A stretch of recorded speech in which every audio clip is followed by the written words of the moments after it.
Merhaba arkadaşlar, Developer Reaction kanalına hoş geldiniz. Bugün yeni bir video ile karşınızdayım. Biliyorsunuz bugün Budokan konserini izlediğim Love White'ın harika izlenimlerim var. Onları sizinle paylaşmak için bu videoyu çekiyorum. Hala izlememiş olan varsa bu arada mutlaka izlesin. Mükemmel bir konser izlediğimi düşünüyorum. Ee, Öncelikle şunu açalım. Bir yandan yavaş yavaş bu akarken biz de geçerli kritiklerimizi yapalım. Öncelikle topluluk mesajlarını da paylaşmıştım. Hami'nin mükemmel bir bas yürüyüşü vardı diyebilirim. Ee, Sadece ritmi tutmakta kalmadı Fami. Şarkıların arasına serpiştirdiği o karakteristik süslemelerle adeta bas gitarı konuşturdu diyebilirim. Slap teknikleri ve klavyedeki parmak hızı grubun o yoğun sound'unun arasında kendine çok net bir alan açmıştı diyebilirim. Sadece eşlik eden değil, melodiyi yukarı taşıyan bir bas yürüyüşü izledik Kami tarafında. Ve e, bir jest vardı. Miho'nun jesti vardı. Grubun eski üyesi. Ben ona vefa ve gözyaşı adlandırıyorum bu kısmı. Konser alanına girişe yakın bir yere Miho bir buket gönderiyor, çiçek gönderiyor. En duygusal alanlardan bir tanesi diyebilirim. O tamamen beyaz çiçeklerden oluşan bir buket gönderiyor ve Wolfpack'ler bu nezaketi gördüğünde gerçekten zor anlar yaşamışlar. İnsanların o çelengin yanından yani o buketin önünden geçerken alkışlaması ve saygıyla geçmesi grubun geçmişiyle olan bağının aslında kadar güçlü ve sarsılmaz olduğunun en somut kanıtıydı diyebiliriz. Budokan mükemmel bir konser alanıymış. Çok büyüktü bu arada. Hem görsel hem fiziksel sahnede yükselen o alevlerin sıcaklığı ön sıradaki ve balkondaki seyirciyi bile terletecek kadar yoğunmuş. Kızların ne hale geldiğini siz düşünün artık. Sahnedeki grubun neler hissettiğini siz düşünün. Prodüksiyon kalitesi tavan yapmıştı diyebilirim. Konserin sonuna doğru seyircilerin üzerine bırakılan o devasa balonlar ise heavy metalin atmosferini dev bir kutlama alanına çevirdi diyebilirim. Haruna mükemmeldi. Davulun arkasındaki güç, Haruna'nın solosu mükemmeldi. Onun yıllar içindeki teknik gelişiminin bir özeti gibiydi diyebilirim. Double kick kullanımları, ataklardaki temizlik ve metronom gibi işlemesi harikaydı.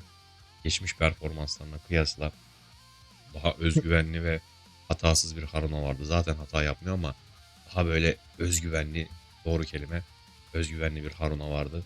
Adeta bagetleriyle Budoka'nın temellerini sarstı diyebilirim. Asami'nin mükemmel vokal dengesi vardı. Performans yönetimi bu konserde sesini inanılmaz dengeli kullandığını düşünüyorum Asami'nin. Ses seviyesi enstrümanların boğulmasına izin vermeyecek ama tüm ihtişamıyla da önde olacak şekilde ayarlanmıştı. Harika bir mix vardı. Nota uzatmalarını sustain biraz daha böyle kısa tutup enerjisini tüm konsere yayması profesyonelliğin bence göstergesiydi diyebilirim. Ses aralığı ise her zamanki gibi kusursuzdu. E, Duygusal kırılma anı vardı. Glory to the World öncesi bir konuşması vardı Asami'nin. İşte topluluk mesajlarında sordum kim tercüme edebilir diye bana. Henüz gelmedi kimseden bir cevap. Orada Asami'nin gözyaşlarını tutamaması, o anın ağırlığını ve işte bu Dokan hayaline ulaşmanın verdiği mutluluğu özetliyordu belki de. Bu sadece dediğim gibi bir şarkı başlangıcı değil, grubun mücadelesinin zafer anıydı diyebiliriz. Belki de başka bir anlamı var dediğim gibi translate edemediğim için. Siz gönderirseniz edeceğiz artık. Ve Bandmate ile kardeşlik ve dayanışma müzik dünyasında görülen nadir bir dayanışmaya şahit olduk diyebilirim. Kanami dışında bütün Bandmate üyelerinin konsere gelip arkadaşlarına destek vermesi paha biçilemez bir duygu diyebilirim. İki dev grubun birbirine rakip değil, birbirine omuz veren birer dost olduğunu görmek biz müzik severler için çok değerli. Çünkü bunu geçmiş grupların yapmadığını biliyoruz. Çok sık gitar değişimi oldu bu arada. Miyako ve Midori şarkı aralarında, hatta bazen şarkı içinde o seri gitar değişimlerini dikkat çekiciydi açıkçası. Her şarkının kendine has, çünkü ton ihtiyacına göre yapılan bu tercihler sahnede hiçbir teknik detaydan ödün verilmediğinin kanıtıydı diyebilirim.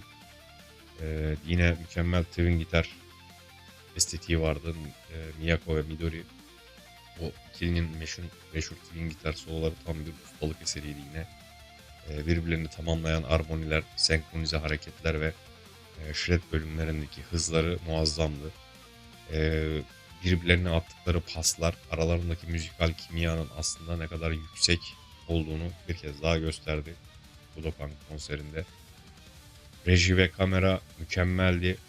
Drone ile harika bir çekim kalitesi çıtayı başka bir seviyeye taşımıştı diyebilirim.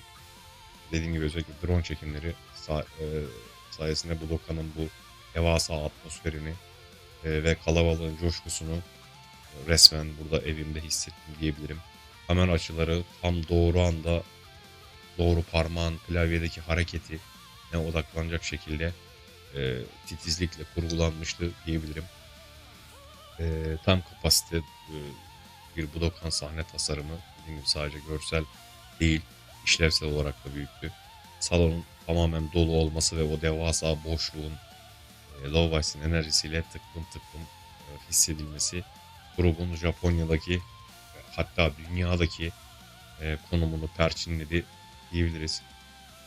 Wolfpack'in inmek bilmeyen alkışı harikaydı. Mola kısmında bile enerjisi düşmeyen bir seyirci topluluğu vardı diyebilirim.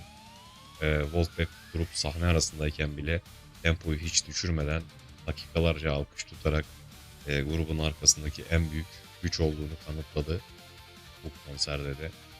Ve dediğim gibi sevgi çemberi, sonlarda bir sevgi çemberine şahit oldum. Tek tek selamlaştılar. Hatıra selfiesi çektiler. Grup bu seyircileri arkalarına alıp hatıra selfiesi çektiler ve üyelerin birbirine önce tek tek sonra grup topluca sarılması belki de gecenin, konserin en sıcak anıydı diyebilirim. O sahnede sadece birer grup değil, birbirine kenetlenmiş bir aile vardı arkadaşlar. Tüm teknik başarının ötesinde kalpleri kazanan asıl şey de bu dostluklar, bu güzel hatıralardı diyebilirim. Dediğim gibi biraz meşakkatli bir izleme sürecim oldu ama nihayetinde izledim ve çok beğendim. Hala dediğim gibi izlemeyen arkadaşlar varsa Nisan'ın 5'ine kadar falan yayında olacak. Tavsiye ederim, kesinlikle çok keyif alacağınızı düşünüyorum. Çok keyif aldım çünkü. Bu anekdotları sizinle paylaşmak istedim. Umarım açıklayıcı olmuştur. En azından izlemişler. Evet, bunlar olmuştu. İzleyecekler de bunlar beni bekliyor gibi bir düşünce oluşturabildim belki kafanızda. Keyif aldım dediğim gibi. Çok keyifliydi konser.